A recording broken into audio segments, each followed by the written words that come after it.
Elderclaws and Megaraptors are just some of the creatures that come with Valguero. But what creatures are actually worth taming? In this video I'll be counting down the top 10 most important creatures you need to tame on Valguero. Hello Dodo crew and welcome back to another video on ARK Ascended. Grab a bottle of water and let's get straight into it.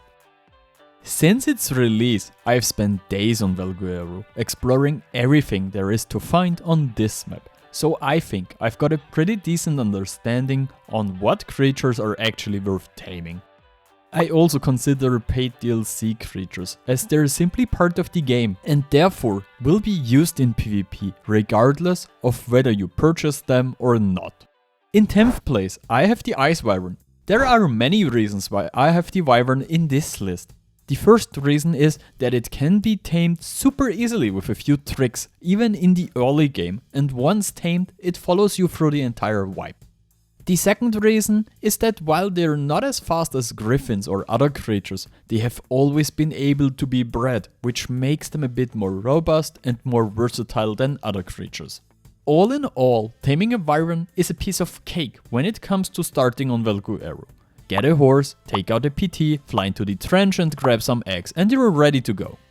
On a side note, as of I'm editing this, I'm at about 7k subs. If you could sub to help me reaching my goal of 10k subs by the end of the year, I would greatly appreciate it. Number 9, the Argentavis, is perhaps the most versatile creature in the entire list. When it comes to flying around with huge amounts of resources in your inventory, there is no better tame than the Argentavis. The Argentavis is one of the most underrated creatures in the entire game, especially in early game. After the pathfinding rework, the Argentavis is perfect for taming medium-sized creatures like Doeds or Ankylos. Just forget about all the traps in all the other videos. Tame yourself an Argentavis, build a 2x2 stone foundations with window frames and just throw all the creatures you want to tame in there. And then knock them out from outside. Number 8 for me is the Carcha. Thanks to the Aberration Zone, there are also Carcha on Valguero, and the crab is a fantastic creature on any map where you can find it. Even though taming it is a little bit harder than the other knockout tames, the Carcha is the creature on the list that will probably get you the furthest in a wipe. Aside from the Argentavis, there is no better utility tame than the Carcha. And since we got the auto harvest setting for most creatures, you can't really farm without the Carcha anymore. Ever since the Carcha was introduced, it has been one of the best creatures you can find on any map. You wouldn't find a tribe that does not have a number of Carchas. And since Carchas are breedable, they're even stronger, and claiming baby makes it super easy to get your first Carcha. Are you tired of playing alone on a dead server? Sick of lag, wipes and admins who never show up?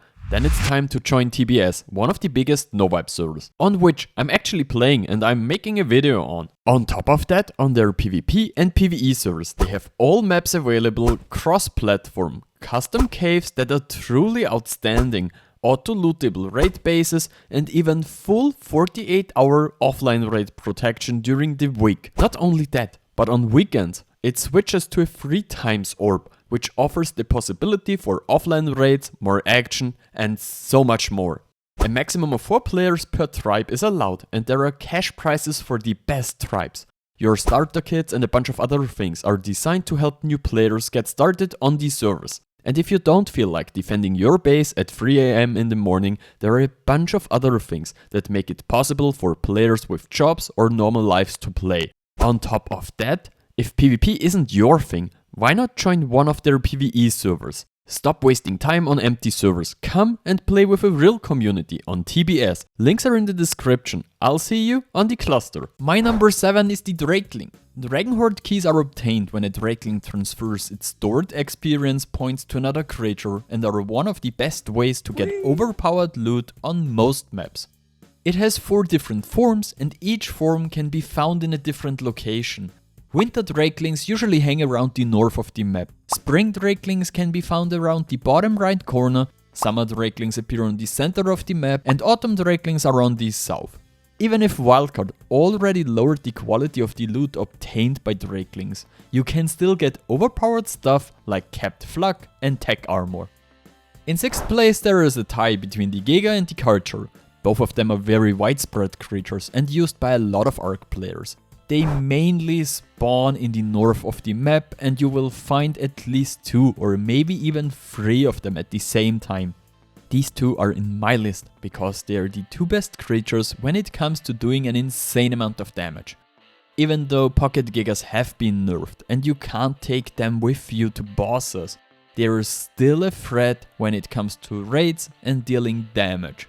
Nothing, really nothing, will drive your opponents into defense as quickly as a Carcha with full stacks running at them.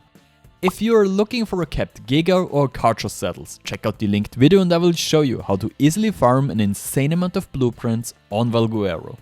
On number 5 I have the Therizinosaurus. The Therizino is the best creature when it comes to taking out bosses on Valguero. Not only does it do a similar amount of damage to a Rex, it also can take about the same amount of damage as well. On Valguero you have to defeat Grendel, which is a Megaraptor. This means it can apply bleeding damage to your creatures. Creatures such as Rexes or Spinos take an insane amount of damage by Grendel due to their enormous health pool. Fairies on the other hand can eat veggie cake while fighting. This heals them from bleed damage and allows them to last significantly longer in battle than Rexes or other creatures. In at number 4 is the Megatherium. The Megatherium is one of the greatest omnivores on this map. In addition, it has some other very useful features that you can use especially on Valguero. The Megatherium can be found in the redwood biome and in the mountains of Valguero and should be pretty easy to tame. The Megatherium has the insect killer buff, which is pretty useful on Valguero. This buff grants the Megatherium some extra damage against insects and reduces the incoming damage. They can be used to farm an insane amount of chitin in the lair or in the vast majority of caves on Valguero, as there are large numbers of insects in there. Before we go into the top 3, leave me a like and subscribe to my channel and write me in the comments which creature is missing in my list and why.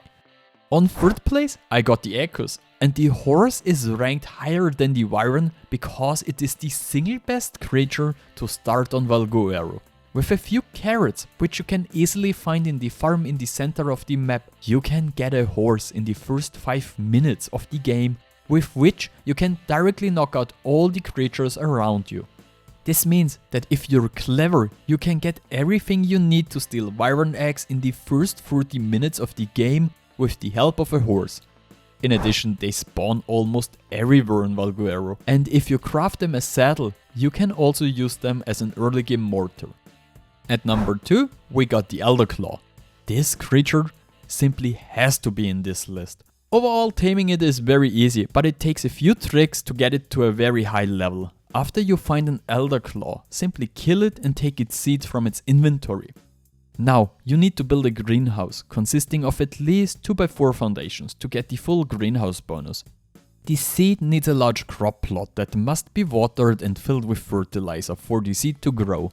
You can use the shovel to speed up the growth of the Elderclaw by simply digging up the plot a little.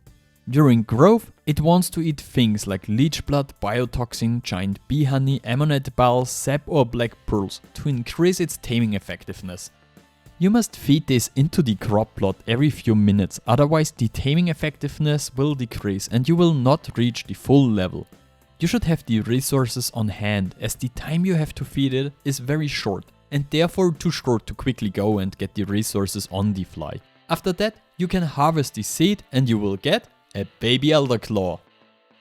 Unfortunately, the Megaraptor does not make this list. Why, you ask? Because I consider it one of the worst creatures in the entire game. When I see which creatures we could have gotten from the creature vote, I'm really sad that we have such a raptor in the game again. Of course the cool creatures always win the votes, because everyone votes for the big carnivores, because they're just cool compared to the other small creatures. But what we end up with is 100 different types of raptors in the game and no other cool or useful creatures. So Megaraptors, sorry you exist, but I won't be taming you.